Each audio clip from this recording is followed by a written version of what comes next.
সবাইকে স্বাগত জেলার সংবাদের সাথে রয়েছে দোলা ডলরেস। শুরুতেই জানাবো সংবাদ শিরোনাম।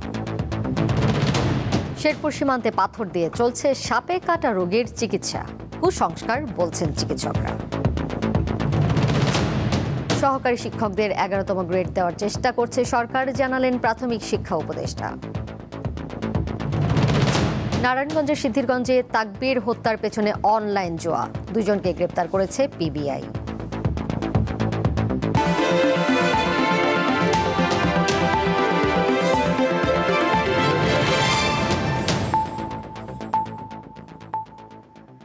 পাথরের স্পর্শে সাপে কাটা রোগীর চিকিৎসা। ক্ষতস্থানে এক টুকরো পাথর রেখে দিলে তা শুষে নিচ্ছে সব বিষ, এমন দাবি করে শেরপুরের একটি পাহাড়ি এলাকায় 75 বছর ধরে চলছে এই ব্যবস্থা। চিকিৎসকরা বলছেন এটি কুসংস্কার ছাড়া আর কিছুই নয়। বিষাক্ত সাপের চিকিৎসায় দিতে হবে antivenom. Our Lady and Lourdes Clinic Sherpur জেলার সীমান্তবর্তী বারোমারি মিশনারিতে পাহাড়ি টিলায় এর অবস্থান। দীর্ঘদিন ধরে সাপে কাটা রোগীর চিকিৎসা দিয়ে আসছে প্রতিষ্ঠানটি। অদ্ভুত পদ্ধতিতে দেয়া হয় এই চিকিৎসা। বিষাক্ত সাপের ছোবলে আক্রান্ত রোগীর ক্ষতস্থানে কালো রঙের একটি পাথর রেখে দেওয়া হয়। যতক্ষণ শরীরে বিষ থাকবে পাথরটি ততক্ষণ চুম্বকের মতো আটকে থাকে।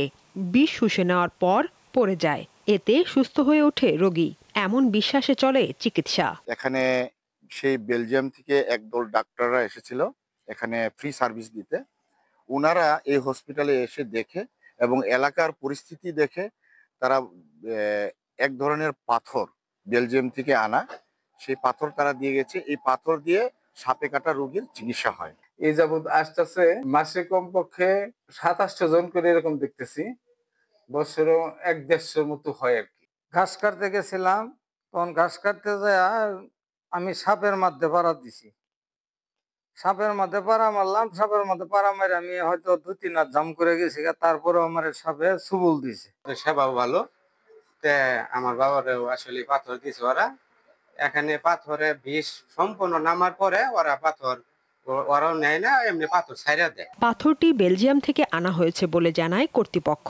বিনা খরচে দেয়া হয় এই চিকিৎসা। যখন নাকি শরীর থেকে তার বিষ থাকে না, তখন তো এমনি এমনি পড়ে যায়, তখন আমরা বুঝবো যে তার ইয়া নাই।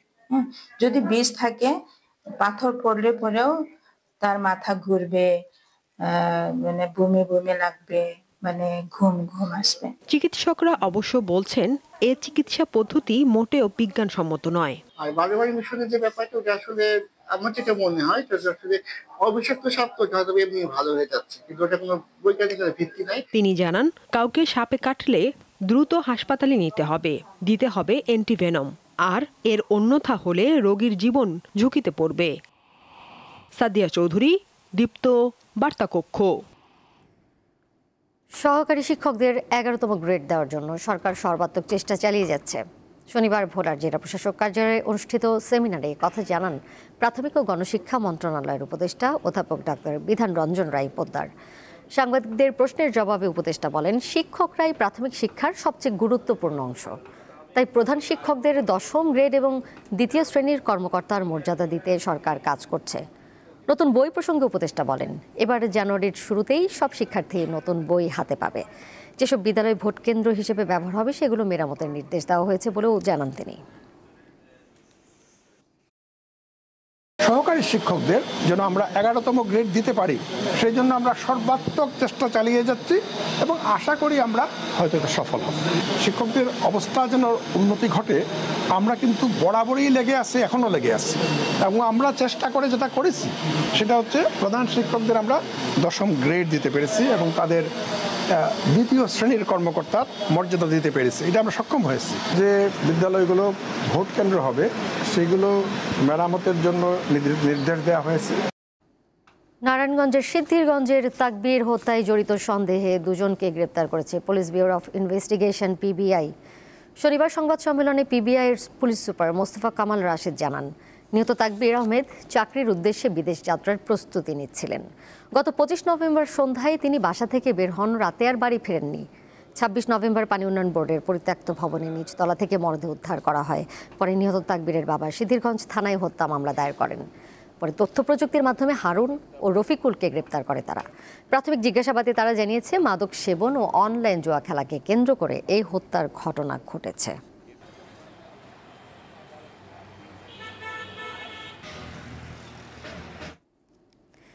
এবার কেভা স্টিল চট্টগ্রাম সংবাদ।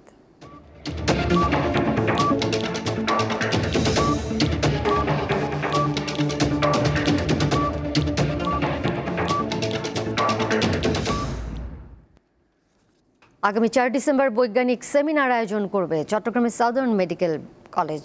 সেমিনারের প্রতিপাদ্য স্বাস্থ্য, বিজ্ঞান ও মানবতার সেতুবন্ধন। শনিবার চট্টগ্রামের সংবাদ সম্মেলনে এসব কথা জানান সাউদার্ন মেডিকেল কলেজ ও হাসপাতাল পরিচালনা পর্ষদের চেয়ারম্যান মোহাম্মদ আব্দুস সালাম।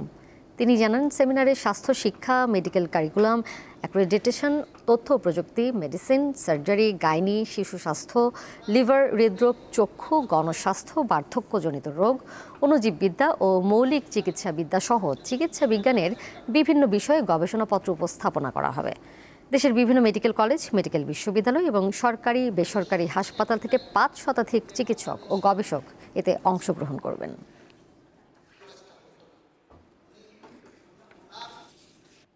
নওগাঁর বাজারে আমন ধানের দাম কিছুটা কমেছে।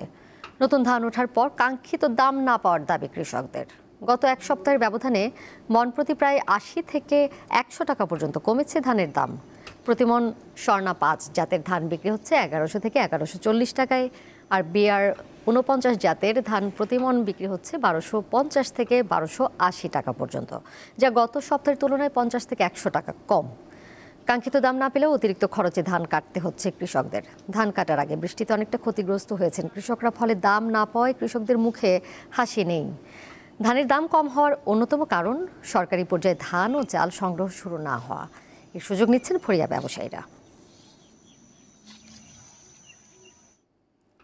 ঢাকার আশুলিয়ায় এক শিক্ষিকাকে ধর্ষণের সাথে জড়িতদের দ্রুত গ্রেপ্তার ও শাস্তির দাবিতে মানববন্ধন করেছেন মাদ্রাসার শিক্ষকরা। শনিবার দুপুরে আশুলিয়া থানা ভবনের সামনে উলামায়ে কেরাম ও সর্বস্তরের জনতার ব্যানারে এ মানববন্ধন অনুষ্ঠিত হয়। মানববন্ধনে বক্তারা তালটেকি দারুন নাজাত মহিলা মাদ্রাসার অধ্যক্ষ নুরুল ইসলাম ও তার সহযোগী তাজুল ইসলামকে অবিলম্বে গ্রেপ্তার করে ধর্ষণের সর্বোচ্চ শাস্তি নিশ্চিত করার দাবি জানান। বক্তারা অভিযোগ করেন, গত 6 নভেম্বর সন্ধ্যায় আশুলিয়ার সুবন্দি এলাকায় বকেয়া বেতন দেওয়ার কথা বলে ডেকে নিয়ে ওই শিক্ষিকাকে ধর্ষণ করা হয়।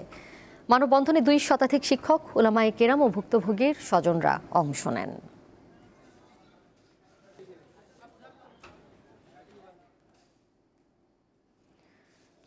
সুন্দরবনের পশুর নদী সংলগ্ন ভাইজোড়া খাল এলাকায় অভিযান চালিয়ে বনদস্যু করিম শরীফ বাহিনীর 2 সহযোগীকে অস্ত্রসহ আটক করেছে কোস্টগার্ড।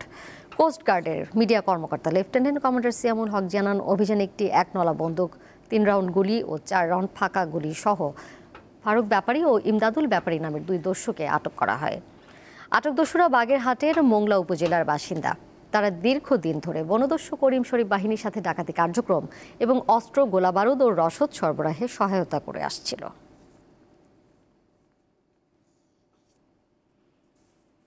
ময়মনসিংহের বাংলাদেশ কৃষি বিশ্ববিদ্যালয়ে অনুষ্ঠিত হলো 2 দিন ব্যাপী 3rd ন্যাশনাল ক্যারিয়ার কার্নিভাল। শনিবার সকাল 10টা থেকে চাকরি মেলার 2য় দিনের কার্যক্রম শুরু হয়। এতে 20টিরও বেশি কোম্পানি অংশগ্রহণ করে। মেলায় শিক্ষার্থীরা অংশগ্রহণকারী কোম্পানিগুলির কাছে তাদের সিভি জমা দেয়। পরে কোম্পানিগুলি ক্যাম্পাসের মধ্যে একটি নির্দিষ্ট এলাকায় আবেদনকারীদের ভাইভা গ্রহণ করে। এর আগে শুক্রবার সকালে বাংলাদেশ কৃষি বিশ্ববিদ্যালয়ের সৈয়দ নজরুল ইসলাম কনফারেন্স হলে ন্যাশনাল ক্যারিয়ার কার্নিভাল উদ্বোধন করেন বিশ্ববিদ্যালয়ের ভারপ্রাপ্ত ভাইস চ্যান্সেলর অধ্যাপক ডক্টর GM মুজিবুর রহমান।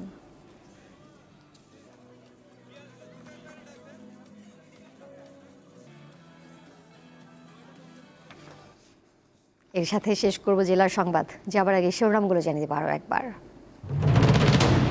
শেরপুর সীমান্তে পাথর দিয়ে চলছে সাপে কাটা রোগীর চিকিৎসা, কুসংস্কার বলছেন চিকিৎসকরা। সহকারী শিক্ষকদের 11তম গ্রেড দেওয়ার চেষ্টা করছে সরকার, জানালেন প্রাথমিক শিক্ষা উপদেষ্টা।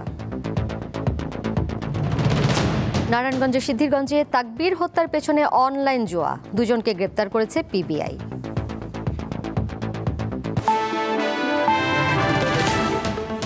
এই ছিল এখনকার মতো। এরপর আমন্ত্রণ রইল দীপ্ত স্পোর্টসে। এতক্ষণ সাথে থাকার জন্য সবাইকে ধন্যবাদ।